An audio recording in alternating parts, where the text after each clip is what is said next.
It's a new day, it's a new year, it's a new land. Stop. Je vous en prie, ne partez pas, j'arrête de chanter.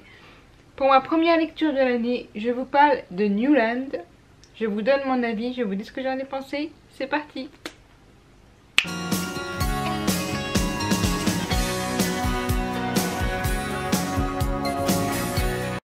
New Land de Stéphanie Janicot aux éditions Albin Michel est donc ma première lecture de cette année. Et au départ, en lisant le 4e de couverture, j'étais plutôt emballée puisqu'il s'agit d'une dystopie qui était un petit peu comparée au roman de Huxley, dans le meilleur des mondes. Et en fait, bon, dans des trames similaires plus ou moins, puisqu'il s'agit d'une dystopie sociale futuriste. Ça se passe en 2260 et des brouettes sur une période assez étalée. Et c'est vrai qu'au début, le système paraît assez... Voilà, on a envie de savoir ce qui se passe puisque nous suivons Marianne et Dan de manière parallèle à des époques différentes au début. Et c'est un système social où tout a été révolu, changé, modifié. Et c'est assez compliqué à expliquer, mais dans les grandes lignes, chaque être humain est né, mais de manière, déjà, il n'est plus né de manière naturelle.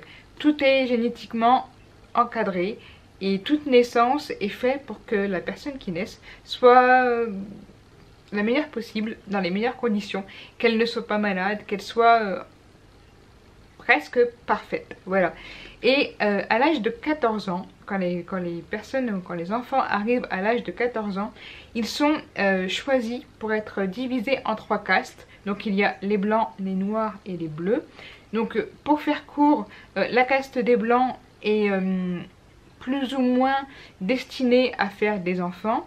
La caste des bleus à les élever et la caste des noirs à travailler à différents rangs sociaux. Donc ils peuvent très bien être des travailleurs dans la construction, dans les innovations ou des chefs d'entreprise et à des statuts beaucoup plus élevés. Donc tout est très ordonné dans ce système et voilà, plus ou moins les personnes savent à peu près quelle caste elles vont intégrer à l'âge de 14 ans.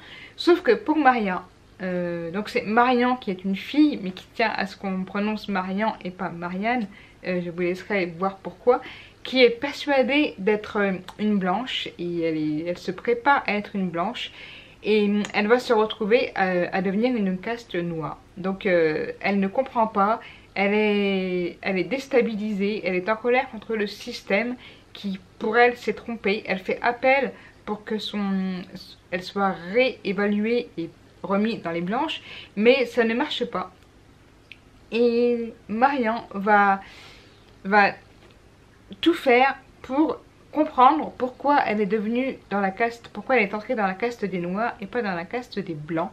Et qu'est-ce qui l'a amené à ce que le système change d'avis pratiquement au dernier moment, puisque sa sœur est blanche et les autres de sa famille, bon, son frère est dans la caste des noirs, mais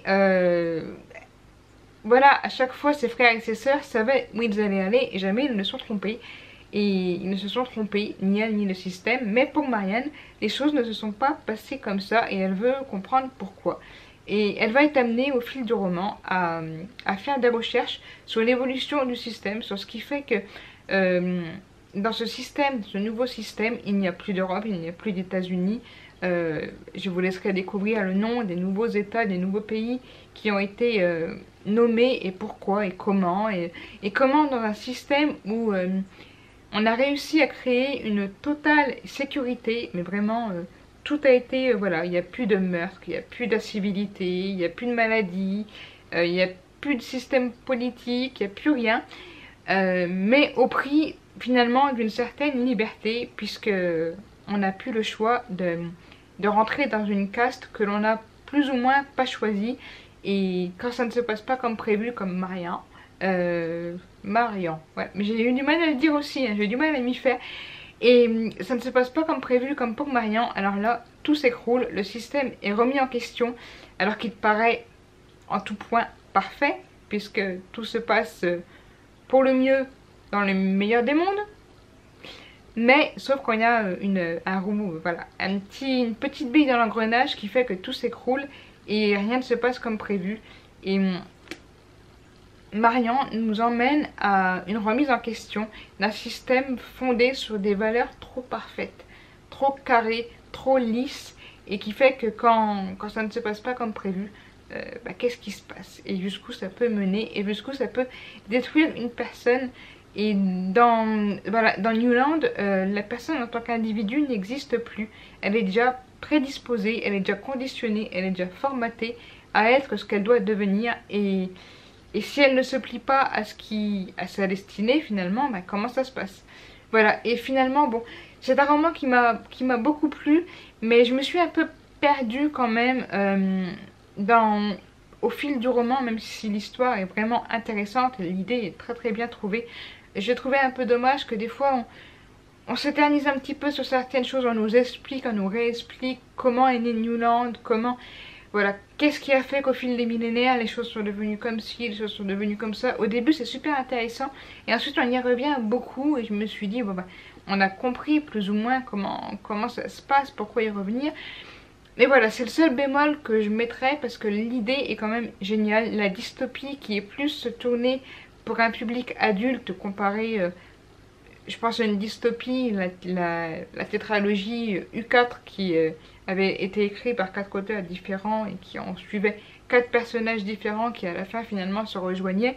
Finalement je l'ai préférée parce que je l'ai trouvée beaucoup plus dynamique et beaucoup plus entraînante. Et c'est peut-être ce qui me manque dans Newland, c'est cette... un peu ça manque d'action, voilà, il y a un peu de lenteur et ça manque un petit peu d'action. Et ça parle surtout d'un système, voilà, d'un nouveau système qui s'est installé et le pourquoi, du comment. Et comme je vous le disais, comment ça se passe quand un individu ne rentre pas dans les petites cases. Mais ça fait quand même remettre en question beaucoup de choses sur les valeurs sociales et sur ce qui se passe si on les modifie ou si on veut trop les modifier. Et c'est les questionnements sur lesquels nous amène Newland et ça m'a quand même beaucoup appris et ça m'a beaucoup intéressé. Bref, ce livre m'a beaucoup intéressé. Voilà. Mais bon, j'étais un peu déçue, comme je vous le disais, sur la longueur et sur le manque d'action. Voilà, c'est dommage pour une première lecture de l'année, mais il n'empêche que c'est quelque chose qui m'a plu. J'ai aimé Newland, j'ai aimé suivre Marian, j'ai un peu moins aimé suivre Dan. On le suit de manière alternative, un coup on suit Marian, un coup on suit Dan à une autre époque, un peu en décalé. On verra que ça va pas être tout le temps le cas. Mais voilà, ils ont deux histoires différentes. Et en même temps, on se rend compte que finalement, c'est pas différent que ça. Et c'est pas différent des histoires des autres qui vont se lier en même temps à l'histoire de Marian. Et on se dit, faire du tout qui soit trop lisse, trop parfait, finalement, est-ce que ça apporte que du positif?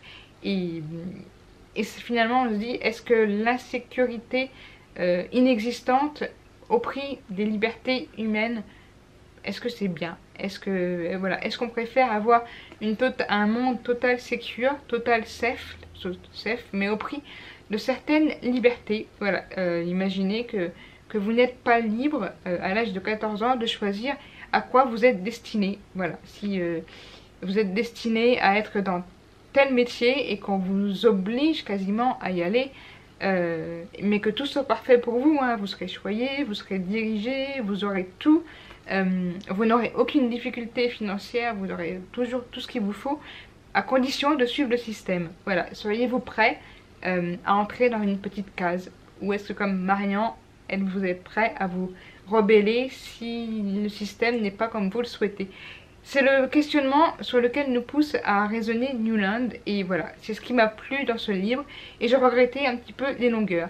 Mais voilà, je l'ai aimé.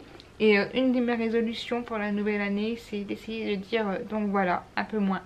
Parce que c'est très chiant, je m'en suis rendu compte. Et je vais essayer de le faire. Voilà. C'est pas gagné. Bref, Newland, c'est quand même un roman que je vous conseille. Si vous avez aimé Le meilleur des mondes et que vous voulez quelque chose d'un peu plus contemporain, parce que l'auteur a quand même su nous emmener dans un univers futuriste qui est quand même très bien mené, très bien agencé et qui nous amène à nous poser beaucoup de questions.